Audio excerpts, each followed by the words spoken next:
programang ito ay rated SPG. Striktong patnubay at gabay ng magulang ang kailangan. Maaaring may masiselang tema, lengguwahe, karahasan, sexual, horror o droga na hindi angkop sa mga... Hindi na nga matatakasan ni Divina ang kasalanang ginawa niya dahil huling-huli na nga siya ng mga kapulisan na tinamaan nga niya ng baril itong ang si Charlene.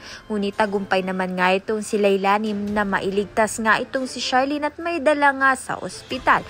Kaya naman nga't hindi na nga nagpaligoy-ligoy itong ang si Leilani at sinabi niya na nga ang katotohanan na dapat ngang malaman ito ni Charlene dahil nga si Princess nga raw ang tunay na anak nito ni Charlene at hindi nga itong si Princess dahil si Divina nga ang sumira ng kanyang buhay dahil pinagpalit nga ni Divina ang kanilang anak noon nung nasa kulungan pa nga sila at ngayon nga alam na nga ni Charlene ang katotohanan ay hindi na nga siya makapigil na mahagkan nga ang kanyang tunay na anak na si Princess. Subalit itong ang si Divina ay gusto ngang itakas itong si Princess upang hindi nga sila magkita nito ni Charlene.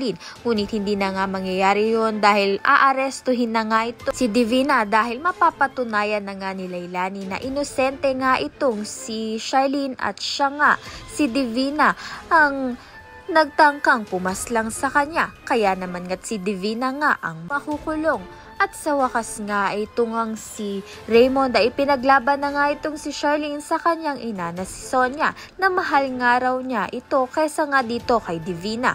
Kaya naman nga't yan at iba pa ang dapat nating pakaabangan. Maraming salamat sa iyong panonood.